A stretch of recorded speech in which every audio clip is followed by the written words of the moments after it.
Australia has some 300,000 feral camels, whose ancestors were imported from the Middle East as pack animals in the 19th century. Photograph by Bill Hatcher, National Geographic. Creative wild horses grazing on the Western Range, dromedary camels roaming the Australian outback, hippos lounging in Colombian lakes. They all have two things in common: they're very large herbivores, and they're on the wrong continent.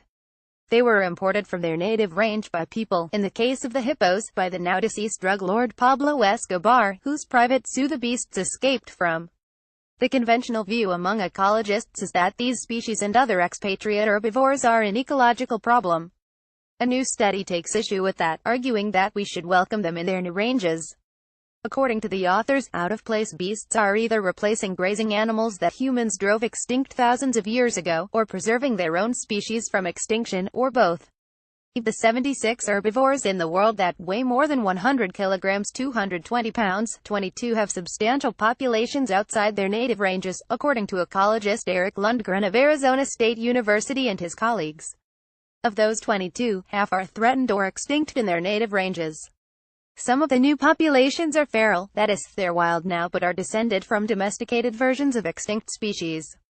The aurochs that humans once painted on caves, for example, and later domesticated into modern cattle, is long since extinct, but feral cattle run wild from Hawaii to Hong Kong. Though every population has its own story, Pablo Escobar used his hippos to show off. There are common themes. Either they are beasts of burden that became replaced by automobiles, or they were introduced for hunting for meat or sport, Lundgren says. Drug kingpin Pablo Escobar's hippos are alive and well. The question now is how to think and what to do about them. Lundgren and co-author Arian Wallach, an ecologist at the University of Technology Sydney in Australia, say these animals are often bringing grazing back to landscapes where it has been missing. By grazing tree seedlings, large herbivores keep grasslands from turning into forest and reduce fire risk. By grazing in one place and pooping in another, they move nutrients around. In Arizona, Lundgren has even watched wild burros, whose ancestors hail from North Africa, dig water holes that are then used by coyotes, javelinas, bighorn sheep, and plants. But to a lot of Arizonans these days, the burros are pests that amble around town as if they owned the place, and wreck cars by allowing themselves to get hit. Many conservationists have argued that such wayward animals should be put back in their native habitats. But that often isn't possible, Wallach says. The Oni-humped dromedary camel is an example. There is a reason why these animals went extinct in the Middle East in the first place, she says. Wild camels were presumably hunted and domesticated out of existence, and today there is no obvious place in the Middle East or North Africa where they'd be safe for a massive reintroduction effort. Besides, Wallach points out, although we tend to think that the dromedary belongs in the Middle East, because that is where humans first encountered and domesticated it, the species actually evolved millions of years earlier in North America. Today, Wallach says, camels are best suited to Australia, where they were introduced in the 19th century, and where there are now some 300,000 dromedaries wandering in the desert. Part of the reason she and her colleagues conducted their survey was to get people to realize that these non-native populations are often large and ecologically influential. Wallach got the idea while looking at a map created by co-author William Ripple, an ecologist at Oregon State University in Corvallis. The map showed where large herbivores live on Earth, but Australia was completely empty, despite the fact that, in addition to the world's only population of wild dromedaries, it currently hosts 7 other introduced species of large herbivore, including donkeys, water buffalo, horses, the endangered banting from Southeast Asia, and the vulnerable sambar deer, from India. Because they aren't native, they weren't on Ripple's original map. This selective vision is widespread in ecology, and in practice it means that little is known about these populations. Even now, with the study complete, Lundgren is hearing about new populations with some regularity. I just found a new species that we missed, he says. Giant eland in Cuba. There's like 1,000. This uncommonly beautiful antelope is vulnerable to extinction in its native Africa. These animals exist, says Lundgren. For many of them the introduced home is the home they know more than anywhere else. We would spend a great deal of energy and time killing these animals if we were to try to go back to some pure historic baseline. Instead, he thinks it better to open our eyes to a wonder that we so often ignore and celebrate these animals.